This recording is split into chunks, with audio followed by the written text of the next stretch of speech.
So yun, magandang umaga sa inyong lahat at magandang umaga sa iyo, sweetie. Good morning, Dada. Good morning po sa inyong lahat. Ngayon ay linggo at anong pitsa ngayon, sweetie? Ngayon po ay October 19, 2025. At sa oras na... Ay, wala pala akong relo. 12 ng tanghali. Andito tayo ngayon sa may Masinag Antipolo at dadali na naman namin kayo o ipapakita namin sa inyo ang bago namin na-discover. Kabubukas lang ito. Pagpasok nyo pa lang, dito kayo makakita ng restaurant pagpasok nyo para hotel. Ay, tama. Oo. So, nandito tayo ngayon sa Wendell's. At ito mga makakain nyo dito ay puro mga Filipino food. Yeah. Mm-hmm. Madali lang itong makita. Nasa ano lang ito along Marcos Highway. Paglampas nyo lang sa may Masinag LRT station, yun, matatagpuan nyo na ito. Wala pa siya sa Waze dahil nga kabubukas lang. Pero yung mga nauna nilang restaurant, yung sa Antipolo, yung sa Windows of the Perch, ayun, nasa Waze na yun. Saka yun sa may Marilaki, nasa Waze na rin yan. Ngayon, itong Windows na ito, at dito itinayo dahil masyadong Napaka-accessible po lahat. Talaga lang. Pwede kayong bumaba sa LRT, jeep, tricycle. Kasi yun doon sa may ibang branch nito ay dinadayo talaga. For touring, mga destination, family gathering, lalo may mga sasakyan doon sa Windows with the Perch. Ang ganda ng view doon. Super. O doon naman sa Windows with the Perch, ano yun, overlooking. Ngayon dito naman sa may Marilaki, pag habang kumakain kayo, kitang-kita mo yung bangin.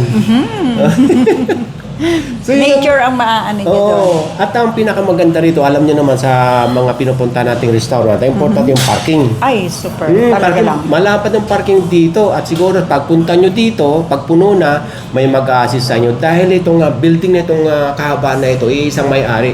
So, i-assist kayo ng mga attendant dito or baka pagpunta nyo dito, ay meron na silang valley parking. Social, di ba? Hindi masama. Kaya pagpasok pa lang natin dito, sweetie, tingnan nyo naman, di ba? Ang ganda. Maliwalas. Maliwalas. Very cozy yung lugar.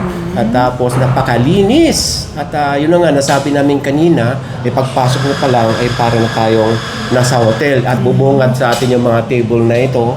At dito na mismo talaga ang kainan. Malapad ito.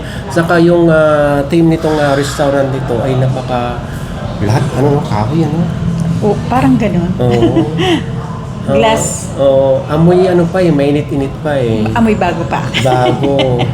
Ngayon, dito sa Windows na ito, mayroong mga function room. May mga gusto nyo magpa-celebrate ng birthday, anniversary, binyag, lahat-lahat na. Tapos, yun nga, habang nandito kayo sa taas, mga kasama mga loved ones ninyo, mga barkada, habang kumakain kayo, yung private, di ba? Yung walang makakaistorbo, dudungaw lang kayo sa baba. Di ba? Ang ganda. At bukod dito sa private room na ito, kung tawagin, meron din silang function room. Doon pala sa kabila. Doon sa kabila. Mga business meeting naman. Kung meron kayong mga importanteng mga bisita, dito kayo magmi-meeting. So, walang maingay. So, sa inyo so, inyo talaga yung lugar na iyan. Yes, correct. Di ba? Wala tayong masasabi dito kundi maganda Saka napakaaliwalas kumain dito. At bukod sa mga o-orderin natin, kumpleto na dito. Mayroong breakfast, tapos merienda, mga pasta, at syempre tanghalian. Naman! Yung mga paborito natin, lalo ng mga kabataan. Ay, sus! Paborito ito. At habang nag-aantay kayo dito, katulad niyan, pwede mo na kayong mag-order ng coffee. Yan ang coffee nila talaga. At sa harap mismo ng lobby nitong restaurant. Ikaw mo, napapahotel ka na ngayon dahil nakala mo parang hotel ka na Ang ganda ito. Nakalimutan ko itanong kayo na yung capacity nito. Ilan ba capacity? Natanong ko. 150 packs, pero pwede silang umangat sa 180. Okay, so nag-order tayo ng 7 klaseng pagkain dito. Yung marami pa dito pero ito lang yung in-order natin kasi nga gusto ko talaga yung may sabaw tapos yung fish, gusto ko yung fish. So yun na. So si Sweetie, alam niyo naman, mahilig yan sa mga seafood. So yan ang mga in-order natin. Bali 7 yan. Siyempre, hindi naman mawawala yung kanin. Ngayon, ang una nating titikman, siyempre yung soup. Kanilang mulusok. Yung molosop ang tawag nila dyan. Kakaiba yung molosop nila dito. Sasabaw pa lang ipanalo na pang sharing ito, di ba? Pang share. Good for 4. Fiesta, di ba? Kain po tayo. Hindi namin po kayo iniinggit. Ginipito lang namin. Pero pakita na namin sa'yo. Kasi excited kami dito sa lugar na ito. Ang ganda eh. May mga sizzling din po sila. Kayo na po ang bahalang umorder kung anong gusto niyo. Sige, medyo lumamig na ito eh. Kasi nagsit pa tayo ng camera. Tamang-tama yung kanilang molusup sa tag-ulan. Maulan po ngayon, Sunday na to. Ang nagpasarap dito, yung aroma, yung garlic. Yung garlic, yung dami. Sarap. May bagyo na naman po. Ang sarap ng molo nila kumpara sa akin, bite size siya. Ikaw, maliit ang bibig mo. Hinahati-hati ko pa. Malasan malasa. So, panalo yung molo soup nila. Ngayon, nasusunod natin titigman yung kailang seafood na marinela. Marinara. Marinara. Smooth ng kailang bread, parang monay. Diba? Garlic bread. So, ano man itong seafood marinara? Siyempre, lahat seafood. Squid, tapos tahong, may fish. May fish. May shrimp. Shrimp. Bukod pala sa pusit, merong noodles. Ano bang tawag ito? Noodles o pasta? Oo, pasta nga. Hindi ba ito pusit?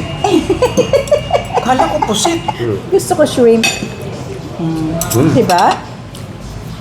Masarap ang pagkaluto nitong squid ring. Masarap kagatin. Itong seafood marinara, sa totoo lang, first time natin makatikim nito, di ba? Yung lasa ng pusit, yung ink, talagang lumamang dito sa pasta. Yung lasa ng squid ring, talagang pusit. Tapos yung cream dory, yun na rin yun. Tapos, umangat din yung lasa na hindi ko lang alam kung tomato paste. Tomato paste yung kanilang nilagay dito sa cream dory. Kaya maasim-asim na yung lasa ng seafood nag-mix. Ngayon, ang susunod natin titikman, itong kare-kare. Ay, Kakain si Sweetie nito dahil ito'y pork, hindi siya beef. Di ba? At ang pinakamaganda rito, yung hiwa ng pork, ang lalaki. Di ba? Tapos mukhang crispy ito eh. Ikaw na muna. Thank you, Da. Serve ng kailang kare-kare. Pang ilang tao na ito? 4. Pang 4 na ito, Lahat no? pang 4 siya. Ngayon ito yung pag-uong.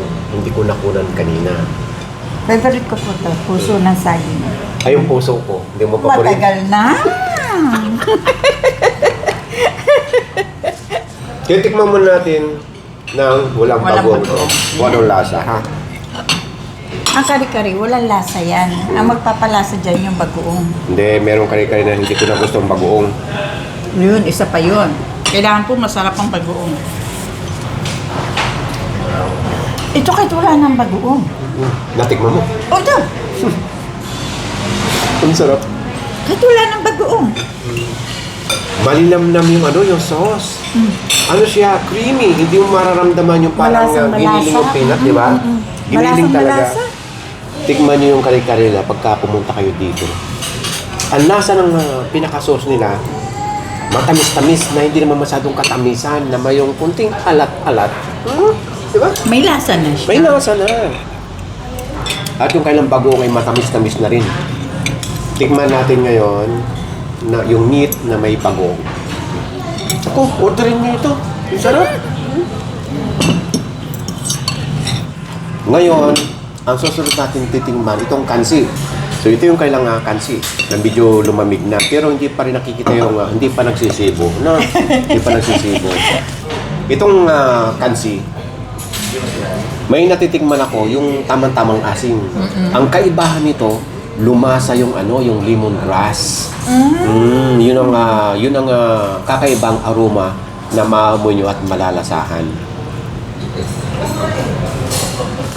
Itong tawag dito yung Bone marrow. bone marrow nila napunta na sa sabaw. Napunta na. Sitro na. Sitro na.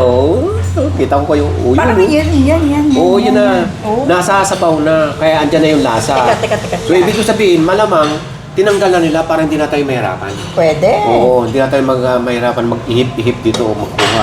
Ayan o, ito daw, yan o. Oo, ayan. Ayan ang bone marrow. Nandito na sa labas. Ayun o. Itong kailang kansi, siguro pakapatatao din ito, no? Ayan. Hindi, may tatanong ako. May nakita ko dito kulay green na bilog. Nakalimutan ko na yung tawag doon. Na Yan. pampaasim. Ay, ito po, nalimutan ko na yung name niya. Hindi sila gumagamit ng sampalok. Ito, nakalimutan ko na kung nung pang-asim ito. Comment na lang kayo, ha.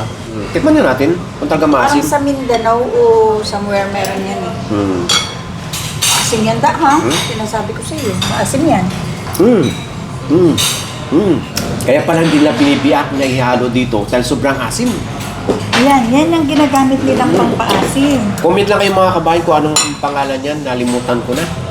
Yung hindi ko pa kinakagar itong pang-asim na ito, ay yung natural na asim itong kansi ay tama-tama lang. Tapos yung aroma niya na lemongrass, yun ang nagpa-iba o nagpasarap nito. At hindi naman siya kaalatan. Itong kansing ito ay pang-apat na tao, no? Okay. Malaki.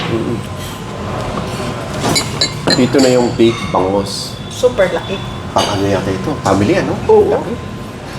1 kilo na yata ang timbang Uy, nito. may get. May get Sa na. laki na yan. Kalamansi, sili sa toyo. Masarap itong big boneless Panay bangos. naman yung binigay mo sa akin. Boneless nga eh. Ayoko na lang malaman. Ano gusto mo? Ito, yung may cheese. Ako kukuha, di ba? Panay laman eh, walang cheese. Bago ito inihaw, binadburan mo na ng paminta na kung ano pa mga herbal. Kasi bago pinatungan ng cheese. Okay. Kaya yung lasa ng cheese saka yung herbal, naghalo, nagmix. Kaya okay yung lasa. Ay, oo. Di ba? Yung lasa ng herbal saka yung cheese, pumasok sa laman. So, shoutout sa chef. Hindi lang siya marunong, magaling pa. Yan, oh. Sarap talaga. Nag-order din ako ng dalawang klase ng kinilaw na tanigi saka kinilaw na salmon. Ito yung tanigi. So, titikman natin kung anong pinagkaiba ng lasa. No? Dahil hindi ka naman kumakain, ako na lang. Ang ingibabaw yung sili, oh. Hindi yan sili, kamatis. Yan. Mas masarap ito pag pipigan din ng kalamansi saka lalagyan ng sili. Tikman natin. Luto na siya sa suka. Naalala ko sa probinsya, katapat ito, gin. Ay, oo. Kung sa ilalim ng puno. Ilalim ng puno mangga. Hindi naman siya kasiman saka kaalatan. Siguro, pipigaan pa ng kalamansi. Tapos yung sili mo, Mas masarap yung pagpipigaan ng kalamansi. Ang ganda ng pagkaluto ng suka sa kinilaw na tanigi. Lumambot masyado yung meat ng tanigi. Ngayon, natitikman naman natin itong kinilaw na salmon. Ang pinagkaiba, medyo pinkish itong kulay pink. yung salmon. Yung meat niya. Tapos yung ingredients niya, yung Pareho rin. pareho din. Ngayon, titikman natin kung ano ang pagkakaiba. Yung lasa. Yung lasa nga ba? Ang salmon at saka tanigi. Mayroon akong kakaibang Nalasahan. na nararamdaman sa texture. Oh. Hindi sa nalalasahan na. Uulitin ko. Itong salmon, pag kinagat mo, hiwalay agad. Oh. Itong tanigi, masarap kagatin. Parang siyang malos. Na pag kinagat mo, hindi siya hiwalay agad. Masarap Pero kagatin. malambot. Malambot. Pagaluin ko yung tanigi saka salmon. Ito sa kaliwa yung tanigi. Ito sa kanan yung salmon. Sabay kong ngunguyain. Pwede ba yun? Ikaw na ba? Multitasking talaga. Mas gusto ko ang texture ng tanigi. Oh, yun. Kaysa sa salmon. Pero yung lasa pareho masarap. Yung salmon talagang masarap. Yung sinasabi ko, yung texture. Alam ko ano ang masarap sa salmon? Ganito, bake. Baked salmon, the best. Ikaw, siyempre, anong pinaka nagustuhan mo? Alam mo na, ipinahin ko. Yung marinara, in-order niya yan. Dahil lahat ng mga food na natikman namin ay pasok sa panlasa. Yung lugar, tapos yung kung meron kayong katanungan, ilalagay ko yung kanilang Facebook page or website sa description ng ating video. Kung meron man ito ngayon, or yung dati na lang. Kasi isa lang mangyari ito eh. Kaya nga. Ngayon, yung mga presyo, ando doon sa menu. Tingnan nyo na lang. Dahil ang dami pa ninyong ma-order bukod dito sa natikman natin. Okay? See you again sa susunod nating lakbay. Kainan. Mukbang. Bye! Bye! Thank you so much po sa inyong lahat. Thank you.